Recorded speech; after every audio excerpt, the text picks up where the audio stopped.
पुस्तक गूंज की अंतिम कहानी जीवन रस। सदियों पहले जब पृथ्वी पर जीवन का आगमन हुआ, उस वक्त मनुष्य जात शक्ति की उपासना करती थी। स्त्रियां प्रकाश की उपासना करती और इनके शरीर की लंबाई 6 से 8 फीट के लगभग होती थी। उस समय जो वीर शक्ति का अनुपम प्रदर्शन करता, उसी के साथ सुंदर स्त्री अपना जीवन व्यतीत करती। जो जितना शक्तिशाली होता, उसके पास स्त्रियों की संख्या ज्यादा होती थी। उस वक्त एक मनुष्य जात हिम पहाड़ी पर निवास करती, तो दूसरी जात समतल भूमि पर।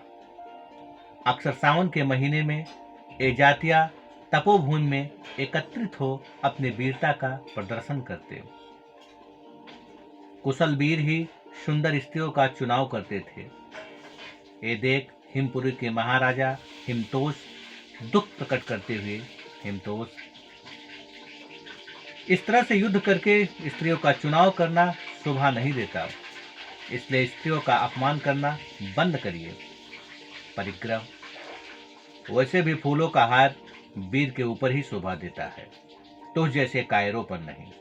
हिमतोष, मैं कायर नहीं, बल्कि एहसास दिलाना चाहता हूं, तुम्हारे प्रत्येक योद्धा के पास 20-20 स्त्रियां हैं।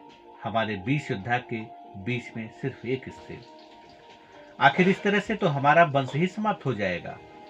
परिग्रह, राजन हिमतोष, नामर्दों का अपने वंश के बारे में नहीं सोचना चाहिए। तभी क्रोध में राजन का बेटा भैरव युद्ध के मैदान में कूद ललकारने लगता है। भैरव, राजन, आ जाओ, युद्ध के मैदान में भुजाओं के बल से तुम्हारा स्वागत करेंगे। परिग्रह, अभी तो तेरी उम्र महज 16 साल की है, तो क्यों इन भुजाओं को खोना चाहता है? भैरव, इस भूल में मत रहिए राजन, इन भुजाओं से तुझे पूरी तरह से उठा सकता हूं। परिग्रह, बच्चा, मेरे शब्द का इंतहाम मत ले, वरना तेरे आंखों की रोशनी बुझ जाएगी। तभी परतोष की पत्नी शशिकला समझाते हुए, शशिकला, राजन, अभी बच्चा नादान है, इस पर रहम करिए। परतोष, जाओ भैरव, तुम खुशनसीब हो, रानी का उपहार समझो तो धरती पर अब भी खड़ा है। तब तक हिमतोष अपने बेटे को गले लगा समझाते हुए, हिमतोष, बेटा, तुम्हारी शक्ति शांति में ही छिपी है, सो धैर्य रखिए। हमारे भी दामन में खुशियों का फूल जरूर गिरेगा। भैरव, जी पिताजी। तत्पश्चात अपने सैनिक गढ़ के साथ हिमराज हिमतोष हिमपुरी पहुंचते हैं। रानी उज्ज्वला मुस्कुराते हुए आवभगत करती है। उच्छल रानी को गले लगा हिमराज, हिमतोष, रानी उज्ज्वला, मुझे क्षमा करना, इस बार भी विजय हार तुम्हें भेंट नहीं दे पाया। उज्ज्वला, महाराज, कोई बात नहीं, शांति ही हमारा सबसे बड़ा शक्ति कवच है, सो मैं विजय हार जरूर पहनूंगी। माँ की बातें सुन भैरव। माँ, राजन परिग्रह के रक्त में से अपने पूरी सजाऊंगा। हिमतोष, बेटा, क्रोध में शक्ति क्षीण होती है, सो धैर्य से काम लो। उनकी बातें सुन आवेश में सेनापति रुद्रदामन, महाराज, धैर्य ने हम सबके जीवन में दुखों का अंबार खड़ा कर दिया है। आखिर कब तक इस अग्नि को अपने अंतर्मन में लिए रहेंगे? सेनापति की बातों का समर्थन करते हुए मंत्री सफल, हाँ महाराज, आखिर कब तक पत्थरों की बरसात सहते रहेंगे? हिमतोष, जब तक ये पत्थर फूल न बन जाए। भैरव, पिताजी, ऐसी आशा हमें कमजोर बना देगी। उज्ज्वला, बेटा, कमजोर तो वे लोग हैं जो पाप की वर्षा में स्नान करते हैं। तुम तो आशावान, कमजोर की बातें तुम्हारे मुख से शोभा नहीं देती। भैरव, ठीक है माँ, आपके वचनों का पालन करना ही हमारा धर्म है, जैसी आपकी इच्छा। इतना कहते हुए घोड़ों पर सवार हो भैरव जंगल की तरफ निकल पड़ता है। आखिरकार थोड़ी ही देर में रिमझिम झील के पास पहुंच अश्व को रास्ते में छोड़ झील के नीचे उतरता है। तभी राजन परतोष की पुत्री कल्पना वहां पहुंचती है। तेजी से चिल्लाते हुए कल्पना, कौन है वो नासमझ जिसने कल्पना के रास्ते पर अश्व खड़ा किया है? राजकुमारी की बातों को भैरव नजरअंदाज कर देता है। कल्पना, पल्लवी, जरा आवाज दो, नहीं तो उसके रगों में बहता हुआ खून झील की लहरों से मिल जाएगा। पल्लवी, अरे नासमझ, जल्दी कर, अपना वस्त्र रास्तों से दूर कर। आखिरकार भैरव वहां पहुंच अपने अश्व को रास्ते से दूर करता है। तभी क्रोध में राजकुमारी कल्पना, भैरव, आज के बाद यदि मेरे साथ या दोबारा हुआ तो समझना तुम्हारा हिमपुरी लाल बर्फ में तब्दील हो जाएगा। भैरव, तुम स्त्री हो, तुम्हारे हृदय में प्रेम का वासी शोभा देता है। कल्पना, यदि मैं यह कहूं कि मेरे हृदय में तुम्हारा कटा हुआ सर रखा है तो? भैरव, तो मेरी निगाह में आपकी इज्जत और बढ़ जाएगी। कल्पना, तुम कैसे व्यक्ति हो, तुम्हें तो क्रोध ही नहीं आता? भैरव, मैं तो समुद्र के पास खड़ा हूं जिसकी लहरें क्रोध की अग्नि को उठने ही नहीं देती। इतना कहते हुए राजकुमार भैरव अपने अश्व पर सवार हो चला जाता है। इधर पल्लवी राजकुमारी कल्पना को झकझोरते हुए, पल्लवी, अरे राजकुमारी, कहाँ खो गई? चलो महल, वैसे भी शाम ढलने को है। कल्पना, ना जाने इसकी आंखें में से कौन सी प्रेम वर्षा होती है जिससे मेरा हृदय आनंद से झूमने लगता है। पल्लवी, संभालो अपने आप को, कहीं कल्पना में श्याम को न भूल जाना। तत्पश्चात रथ पर सवार हो पुनः देवपुरी अपने महल में प्रवेश करते ही राजन मुस्कुराते हुए, परिग्रह, पुत्री, शाम ढलने से पहले महल आ जाना चाहिए। कल्पना, पिताजी, अंधेरा भी आपका सेवक है, इससे मुझे कोई हानि नहीं है। परिग्रह, बात अंधेरे की नहीं है, वहां हिमपुरी वासियों का भी आना जाना है, उनसे सतर्क रहना। कल्पना, पिताजी, आपका खौफ उनके हृदय में व्याप्त है, इसलिए हिमपुरी वासी भूल से भी ऐसे भूल नहीं करेंगे। तभी मुस्कुराते हुए शशिकला, राजन, ये आपकी पुत्री है, मृत्यु भी इसकी राह से दूर भाग जाती है। आखिरकार मुस्कुराते हुए कल्पना अपने भवन में चली जाती है। अगली सुबह राजकुमारी कल्पना अपने सेनापति भंवर के पास पहुंचते ही, कल्पना, सेनापति भंवर, एक आवश्यक कार्य तुम्हें करना है। भंवर, राजकुमारी, आदेश दीजिए। कल्पना, राजकुमारी, भैरव रिमझिम झील के पास सैर करने आता है, उस वक्त मैं उसे अपने बातों में उलझाए रखूंगी, उसी दौरान ऊपरी शिखर से बड़ी चट्टान ढकेल देना। भंवर, राजकुमारी, समझो, कार्य हो गया। तभी घबराते हुए मंत्री सुकांतु, इससे तो राजकुमार भैरव की जान जा सकती है। कल्पना, उसकी जान देववीर के लिए किसी तोहफे से कम नहीं। इतना कहते हुए अपने रथ पर सवार हो सीधे रिमझिम झील के पास पहुंचती है। पहले से मौजूद भैरव को देख कल्पना अपने सेनापति को इशारा देती है। तभी ये देख पल्लवी, राजकुमारी, भैरव एक नेक इंसान है। कल्पना, नेक इंसान से पहले वो प्रतिद्वंदी है। तत्पश्चात राजकुमारी भैरव के पास पहुंच बातों बातों में अपनी तरफ आकर्षित करते हुए, कल्पना, भैरव, तो जैसा वीर हिमपुरी में शोभा नहीं देता, भैरव, तुम जैसा रूपवान देवपुर में शोभा नहीं देता। कल्पना, तो इस कल्पना को हकीकत में बदलिए, ले चलिए मुझे अपनी दुल्हन बना के। भैरव, तो ठीक है, चारों दिशाओं को साक्षी मानकर मैं तुम्हें अपनी दुल्हन स्वीकार करता हूं। तभी सेनापति भंवर चट्टान को धकेल देता है। गड़गड़ाहट की आवाज सुन भैरव, कल्पना, भागो यहां से, चट्टान तुम्हारी तरफ आ रहा है। तभी भागते वक्त लड़खड़ाहट में कल्पना गिर जाती है। ये देख राजकुमार भैरव चट्टान के सामान्य भुजाओं से रोक देता है। अतुलनीय शक्ति की वजह से उसके भुजाओं के मांसपेशी कट जाता है। जमीन पर खून की धाराएं बहने लगता है। ये देख भावुक हो कल्पना यह रक्त मेरे लिए मत बहाइए भैरव, मेरा हृदय इस रक्त का दोषी है। भैरव चिंता मत करिए, बहते हुए रक्त से वो दोष भी समाप्त हो जाएगा। आखिरकार अनुपम पराक्रम के बदौलत चट्टान को झील की तरफ फेंक देता है। उस क्षण कल्पना आतुर हो प्रेमोवेग में से भैरव की छाती से लिपट जाती है। ये देख सेनापति भंवर, अरे ये क्या, मैं क्या देख रहा हूं, कहीं हमारा भ्रम तो नहीं। उस क्षण मोती जैसे टपकते हुए आंसुओं को भैरव होठों से चूमते हुए, भैरव कल्पना, इन आंखों की खूबसूरती आंसुओं के रूप में बहना शोभा नहीं देता। कल्पना, काश से बहते हुए आंसू इन जख्मों को ठंडक पहुंचा देते तो मेरे हृदय की व्याकुलता शांत हो जाती। भैरव, राजकुमारी, तुम्हें ऐसा नहीं सोचना चाहिए। ये बहता हुआ रक्त एक वीर की शोभा है। तभी मुस्कुराते हुए पल्लवी, राजकुमारी सब्र रखिए, आखिर बाहों में कल्पना को कब तक जकड़े रहेंगे। वैसे भी चांद पर तुम्हारे प्रेम का ग्रहण लग चुका है। कल्पना, पल्लवी, इतना सोचकर ठीक नहीं है। पल्लवी, सोच कर न बोलूं तो समय का ख्याल नहीं रहेगा।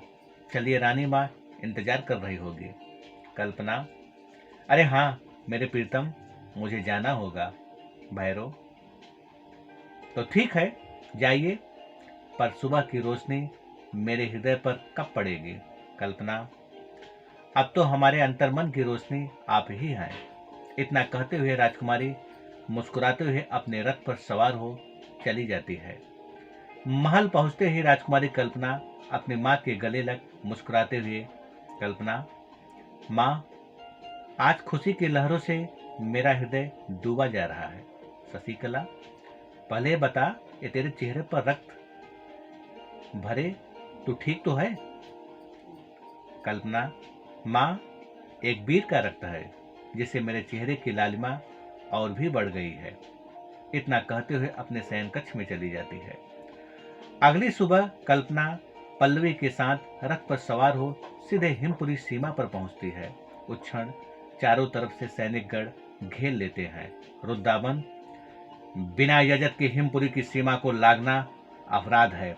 कल्पना, सेनापति, तुम्हें नहीं मालूम तुम हिमपुरी की रानी से बात कर रहे हो।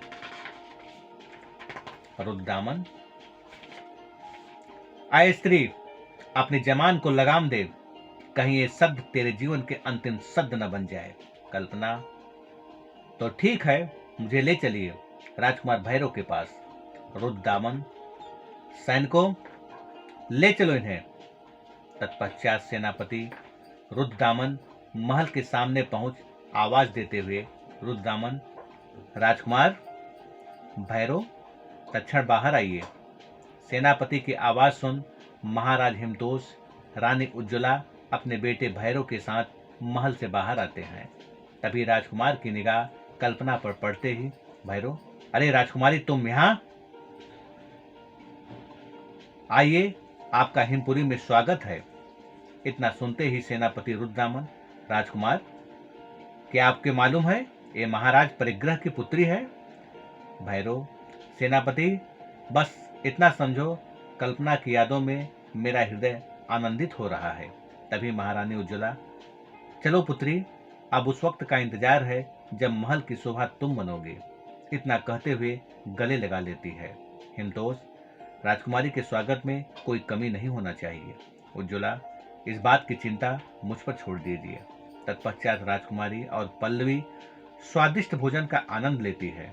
उज्ज्वला, अरे राजकुमारी, ये क्या, थोड़ा और लीजिए। कल्पना, नहीं रानी माँ, बस बहुत हो गया। पल्लवी, अरे राजकुमार, छिपकर क्या देख रहे हो। इतना सुनते ही शक पकाते हुए भैरव, अरे नहीं जी, भला अपने महल में कोई क्यों छिपेगा। पल्लवी, राजकुमारी, अपनी सूरत दिखा दीजिए, वरना ये प्रेमी रात भर सो नहीं पाएगा। इतना सुनते ही सब के सब मुस्कुराने लगते हैं।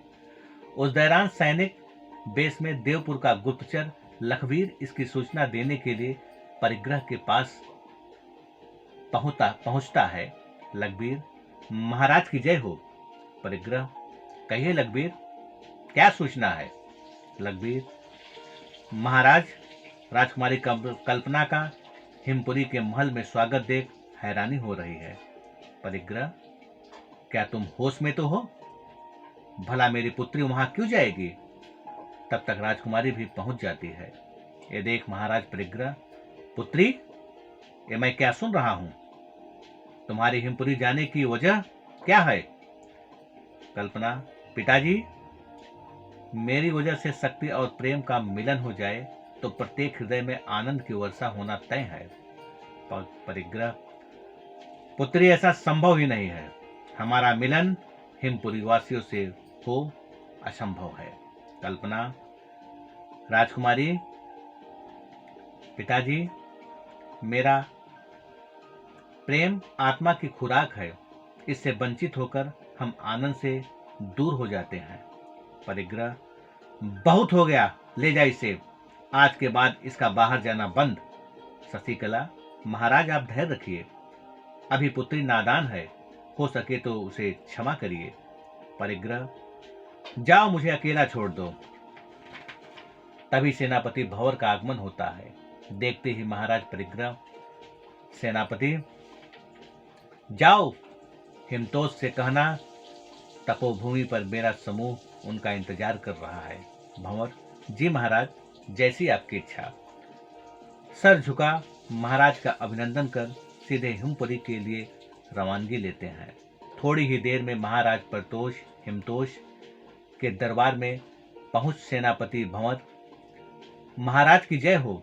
हिमतोष, कहिए भंवर, कैसे आना हुआ? भंवर, तपोभूमि पर महाराज परिग्रह आपका इंतजार कर रहे हैं। हिमतोष, तो ठीक है, चलिए मैं पहुंच रहा हूं। तभी रानी उज्ज्वला, मुझे भी आपके साथ चलना है। भैरव, पर अचानक ऐसा कौन सी वजह हो सकती है? रुद्रदामन, महाराज परिग्रह का कोई भरोसा नहीं, हम अपनी सेना के साथ चलेंगे। सफल, यही उचित होगा। हिमतोष, तो ठीक है, जैसी तुम्हारी इच्छा। तत्पश्चात थोड़ी ही देर में महाराज हिमतोष अपने समूह के साथ तपोभूमि पर पहुंच जाते हैं। देखते ही महाराज परिग्रह, आइए हिमतोष, आपका स्वागत है। हिमतोष, कहिए, यहां बुलाने की कोई खास वजह? परिग्रह, मुझे आज ही मालूम हुआ भैरव मेरी पुत्री को पसंद करता है, तो मैं चाहता हूं महाराज अपनी वीरता सिद्ध करे, तो ही मैं अपनी पुत्री का विवाह भैरव से करूंगा। तभी क्रोध में राजकुमार भैरव, महाराज, क्यों मुझ जैसे वीर का सम्मान अपनी तलवार से करिए। परिग्रह, मेरी तलवार सिर्फ महाराज हिमतोष का सम्मान करना चाहेगी। हिमतोष, तलवार की धार पर प्रेम का जन्म नहीं होता, अब भी वक्त है, इस प्रेम से सारी नफरत का अंत कर दो। परिग्रह, ये मत भूलो, तुम महाराज हो, कायरता तुम्हारे हृदय में शोभा नहीं देती। हिमतोष, मैं कायर नहीं, बल्कि प्रेम के लिए हजारों बार अपना सिर कटवा सकता हूं। परिग्रह, तो फिर क्यों डरा रहे हैं? आइए मुझसे मुकाबला करिए, यदि विजय आपकी हुई तो निश्चय ही शस्त्र फेंक दूंगा, यदि मेरी हुई तो रानी उज्ज्वला सदा के लिए मेरी हो जाएगी। इतना सुनते ही क्रोध में अपनी तलवार निकाल युद्ध के मैदान में उतर जाते हैं। हिमतोष, तूने मेरी रानी का अपमान किया है, तो आज तेरा सर काट कर ले जाऊंगा। परिग्रह, इस संसार में ऐसा कोई शस्त्र नहीं जो मेरा सर कलम कर सके। आखिरकार भयंकर युद्ध छिड़ जाता है, कभी परिग्रह का पलड़ा भारी तो कभी महाराज हिमतोष का पलड़ा भारी लग रहा था। तलवार की टकराहट से बादल गरजने लगे हो, मेघ बरसने लगा हो, हवाओं ने अपना रुख बदल दिया हो, लेकिन देखते ही देखते महाराज हिमतोष की तलवार टूट जाती है। परिग्रह अपनी तलवार उनके सिर की तरफ ले जा मुस्कुराते हुए, परिग्रह, जा हिमतोष, तुझे बख्श रहा हूं, उसे भी तेरा सर कट ही चुका है, अब तेरी नारी मेरी हो गई। तभी क्रोध में रानी उज्ज्वला, महाराज ये भूल मत करना, अगर तू मुझे छुएगा तो तेरा हाथ जल जाएगा, देखागा तो तेरी आंखें फट जाएगी। परिग्रह, तो ठीक है, मैं जलने के लिए तैयार हूँ। इतना कहते हुए महाराज ज्यों ही आगे बढ़ता है, रानी उज्ज्वला मुस्कुराते हुए तपोभूमि में अनंत वर्षों से जल रही अग्निकुंड में कूद जाती है। चारों तरफ हाहाकार मच जाता है। ए देख महाराज हिमतोष चिल्लाते हुए, जब प्राण ही ना रहा तो क्या करेंगे मिस शरीर का। इतना कहते हुए महाराज हिमतोष भी अग्निकुंड में कूद जाता है। ए देख क्रोध की अग्नि में ठकार लगाते हुए राजकुमार भैरव, परिग्रह, तेरे रक्त से मेरे क्रोध की अग्नि बुझेगी। अंत भयंकर युद्ध छिड़ जाता है। देखते ही देखते जमीन पर रक्त की लहरें बहते हुए अग्निकुंड में गिरने लगती है। खौफ का ऐसा मंजर देख मानो आकाश के आंसू पृथ्वी पर टपकने लगा हो। लेकिन उस क्षण मौका पा खून से लथपथ परिग्रह एक तीर राजकुमार पर छोड़ता है और जाकर सीधे भैरव के हृदय में धंस जाता है। उस क्षण उसके दर्द की चीख खून राजकुमारी कल्पना भागते हुए राजकुमार के पास पहुंच हृदय से लगा लेती है। तभी उस क्षण भैरव का टपकता हुआ आंसू जीने की आस बयां कर रहा था। भैरव, कल्पना, शक्ति और प्रेम का मिलन नहीं हो पाया। अब भी मेरी आंखों से आनंद की बूंदें टपक रही है। काश लोगों के घाव को इन बूंदों से धो सकूं, पर न जाने ऐसा क्यों लगता है अब मेरी सांसें थम सी रही है। अब ये बूंदें किसी सागर में टपकने वाली हैं। कल्पना, नहीं मेरे प्राण प्रिय, इस आनंद की बूंदों में ही मेरा प्राण तैर रहा है। अब ये प्राण भी बूंदों में समा गया है। इसलिए इन सागर की लहरों से कह दो मुझे भी अपने साथ ले चले। इतना कहते हुए कल्पना भैरव की छाती में धंसे हुए तीर से अपना हृदय भी बेंध लेती है। ए देख भैरव, ये तुमने क्या कर डाला, मेरे लिए अपना हृदय क्यों बेंध लिया। कल्पना, मेरे प्राण, इस दर्द में मुझे अब डूब जाने दो। मृत्यु भी आनंद के भांति मेरे मन में से समा जाने दो। अब इस आनंद में मिल सदा के लिए एक हो जाने दो। अब कोई बाधाएं नहीं, मुझे अपने हृदय से लगा लो। अंततः एक द्वार के गले ही सदा सदा के लिए ये दुनिया छोड़ प्रेमानंद में समा जाते हैं। कहते हैं उस दौरान तपोभूमि की अग्निकुंड ज्वाला भड़क उठती है। उसके तेज से संपूर्ण सृष्टि का विनाश होने लगता है। आखिरकार प्रकृति परमात्मा की अग्नि में समा जाती है और देखते ही देखते जीवन का अंत हो जाता है। ये विनाश देख मानो पृथ्वी रो पड़ी, आकाश के हृदय से आंसू टपकने लगा हो। देखते देखते विकराल सन्नाटा छा गया। बरसों बीत गए, पृथ्वी अपना अस्तित्व धीरे धीरे खोने लगी। उसकी वेदना गूंजने लगी। पृथ्वी, हे परमपिता, मेरे सारे पुत्र मेरा साथ छोड़ दिए, अब मैं किसके लिए जीऊं। वर्षों से हृदय से दुख के आंसू टपक रहे हैं। अब इन आंसुओं से अच्छा है जीवन समाप्त कर लूंगी। तभी परम गुण से आनंदमय शब्द निकलते हैं। परम गुण, आए मेरे प्राण प्रिय, तू ऐसा मत सोच, तेरे हृदय में आनंद की बूंदें टपकने वाली है। पुनः जीवन की शुरुआत होगी। तेरे हृदय से उस परम प्रेम का जन्म होगा। पृथ्वी, हे परम पिता, देर किस बात की, मेरे हृदय में अपना पग रख, पुनः जीवन की शुरुआत करिए। परम गुण, मैं तुम्हारे गर्भ से पुनः जन्म लूंगा। आखिरकार परम प्रकाश पृथ्वी के गर्भ में समा जाता है और उस गर्भ से शिवलिंग का जन्म होता है, जिसके तीसरे नेत्र जीवन रस निकलने लगता है। ये देख पृथ्वी प्रेमालिंग में डूब नृत्य कला करने लगती है। उस क्षण उसके नयनों से प्रेम की बूंदें इस कदर टपकने लगा, देखते ही देखते सूखे हुए सागर पुनः प्रेम की बूंदों से भर गए। आनंदमयी लहरें पुनः उछाल लेने लगी। धीरे धीरे जीवन ऊर्जा संपूर्ण पृथ्वी पर फैल गई। अंततः अणुओं में पुनः जीवन ऊर्जा का संचार हुआ, जिससे अणुओं के अंदर भी गुंजन होने लगा। जीवन रस प्लस अणु के अन्न बराबर अन्न, तत्पश्चात रस और अणुओं के संयोग रो से अन्न की उत्पत्ति हुई। तत्क्षण अन्न पृथ्वी पर फैल गई। धीरे धीरे संपूर्ण पृथ्वी पुनः हरी भरी हो गई। आखिरकार प्रकृति और जीवन रस के संयोग सूक्ष्म जीवों का जन्म हुआ। देखते ही देखते इस सूक्ष्म जीव संपूर्ण पृथ्वी पर फैल गया। सूक्ष्म जीव और जीवन रस के संयोग से पशु पक्षी जंगली जीवों का जन्म हुआ। अपने अपने प्रवृत्ति के अनुसार इनका आकार, रूप, रंग और कला का विस्तार होता गया। जब सूक्ष्म जीव और जल तथा जीवन रस के संयोग से जल जीवों का जन्म हुआ। इसी जल में जोड़े के रूप में जो सिर व पूंछ की भांत जो कुछ इस प्रकार थे, ये जीव जल से बाहर निकल घिसकने लगते हैं तो दो पैरों का जन्म हुआ। जब इन जीवों को खड़े होने की इच्छा हुआ तो दो हाथों का जन्म हुआ। जब इन्हें खाने की इच्छा हुआ तो मुख का जन्म हुआ, और जब देखने की इच्छा हुई तो आंखों का जन्म हुआ। इसी भांत सुनने की इच्छा हुआ तो कान का जन्म हुआ। यही जोड़े रूपी जीव पुरुष व स्त्री हुए। इसके भांत भी इनका दिमाग सोया हुआ था, जिससे लिंग का जन्म नहीं हो पाया। तब पुरम गूंज की कृपा से श्वासों में गुंजन हुआ तो इनके मुख से ओम का गुंजन हुआ। तब जाकर लिंग का जन्म हुआ। धीरे धीरे ज्ञानेंद्रियों का विकास हुआ तो शब्दों का जन्म हुआ।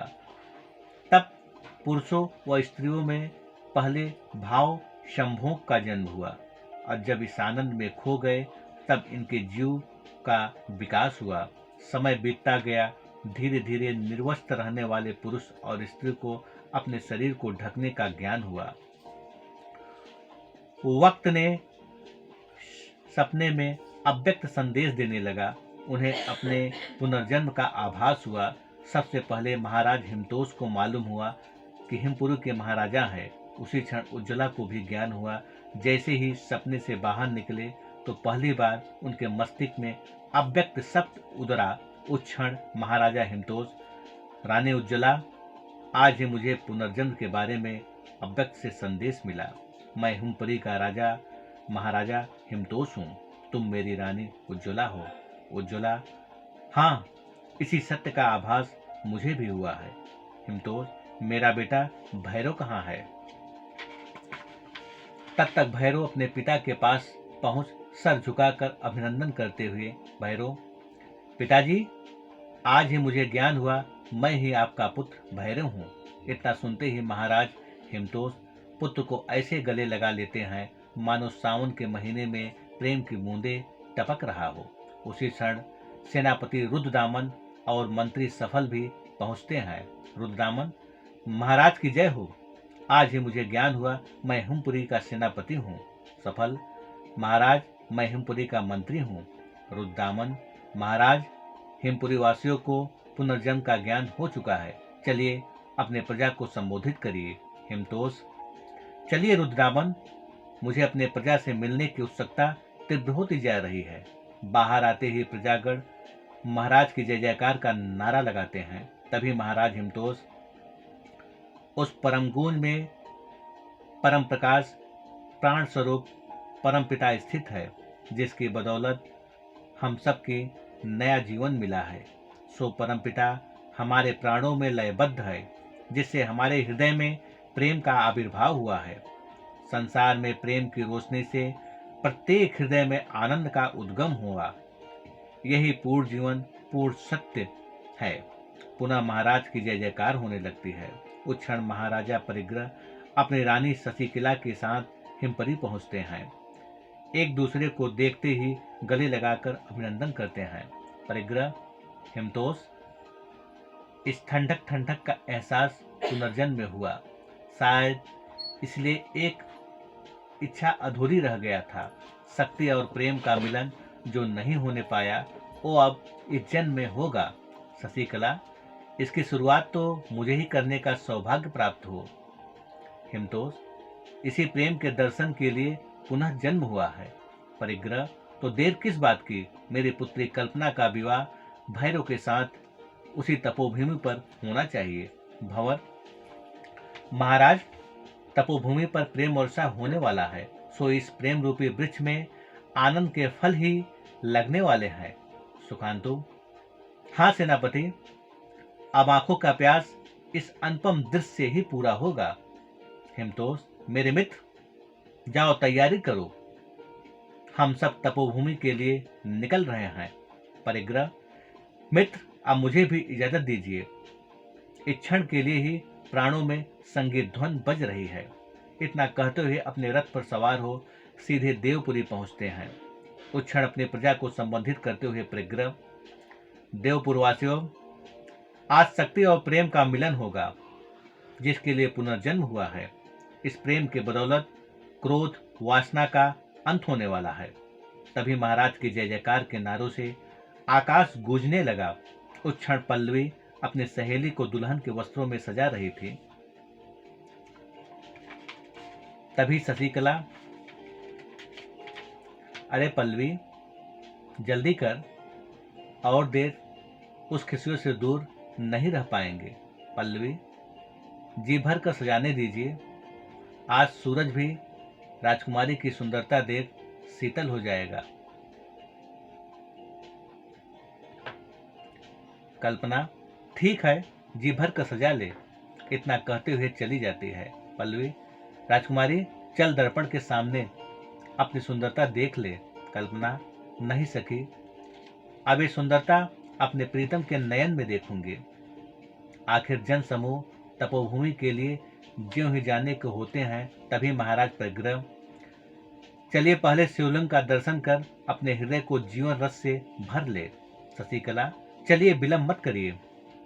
आखिरकार शिवलिंग की पूजा अर्चना कर बाहर निकलते हैं। तभी महाराज परिग्रह, राहगीर, तुम्हारी कृपा से पुनः यह मंदिर व भवन का निर्माण हुआ है। राहगीर, परम की कृपा से मेरे अंतर मन में कला का पुनः उदय हुआ है, जिसकी बदौलत इस कार्य को पूरा किया। अंततः सब के सब तपोभूमि पर पहुंचते हैं। पहली दफा देवपुर और हिमपुरी के वासुओं के नयन से आनंद के आंसू टपक रहे थे, मानो आसमां में प्रेम के बादल छा गए हों। उस क्षण कल्पना की निगाह अपने प्रीतम पर पड़ते ही कल्पना, पल्लवी, मेरे हृदय का घाव अब जाकर भर गया। उस दर्द से निजात मिला जो मेरे प्राणों को बेध रहा था। पल्लवी, देख, तेरा प्रीतम तेरे प्राणों के पास आ रहा है।